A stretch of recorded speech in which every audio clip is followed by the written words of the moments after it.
Philippe Fournier is a brilliant Quebec academician, teacher, and pollster.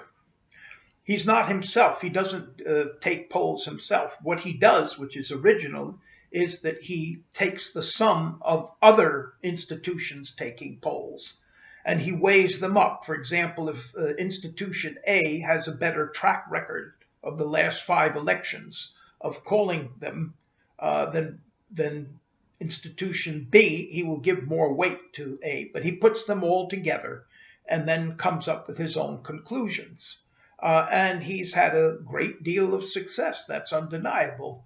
But something he said recently I found incredibly simplistic. And Monsieur Fournier, I think you know it is.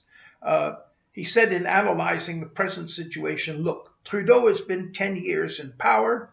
And yeah, Harper was in power for about that period of time. People had enough of him, so they go to the other fellow. Now Trudeau has been in power for this 10 years, so they're going to go to the other fellow. And when Poilievre comes in, he's going to be loved by his base, and then there'll be people who don't love him but decided he would be the better alternative, and they'll get tired of him, and he'll eventually go the way of all flesh politically. I think that's a very simplistic outlook. I fear that he may be right in terms of the present situation in Canada, because even if simultaneously Liberal and NDP support improves, still with Canada's first past the post system, as long as Liberals and NDP divide their vote, the Conservatives will make their way through on a minority. But that doesn't belie the fact that it is not always the case that it's simply, after 10 years, people want to change. My favorite example is Sweden, where Tage Erlander, between 1946 and 1969, won election after election, leading a social democratic government for 23 years, and then he was succeeded by Olaf Palme, who had 2 more terms as social democrats before they were finally temporarily turfed out. Another example is Germany, where the Alte, the old man, Konrad Adenauer, won 4 elections, and he was never turned out, and he was succeeded by Erhard, who was still in the Conservative Party. And then also in Germany again, Helmut Kohl won 4 straight elections. There was no 10-year limit on him.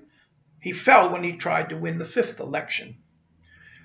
But let's take it nearer to home, right here in Canada, historically. The idea that, that after 10 years, there's this automatic swing the other way. Well, from 1935 to 1957, the Liberal Party governed Canada.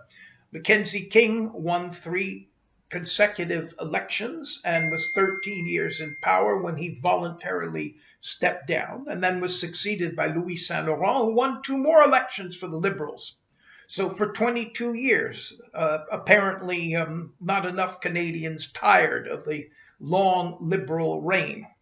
I might add, just as a side fact, minor, that in 1957, when the Liberals finally fell, they still had led in the popular vote. Conservatives had the seat. And by the way, that will happen also with the present Prime Minister's father, Pierre-Elliott Trudeau, won 3 elections and then was defeated on the 4th, except that in popular vote, he really wasn't defeated. The Liberals had considerably higher popular vote. The Conservatives had the seat. But what I'm saying, the most important part of this to me is the fact that you can't say, you can't make a simplistic analysis such as, well, every 10 years, the people want to change.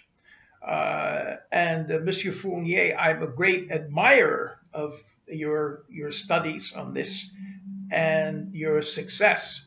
But I think in analyzing what may be the upcoming election, I think you've been a bit simplistic.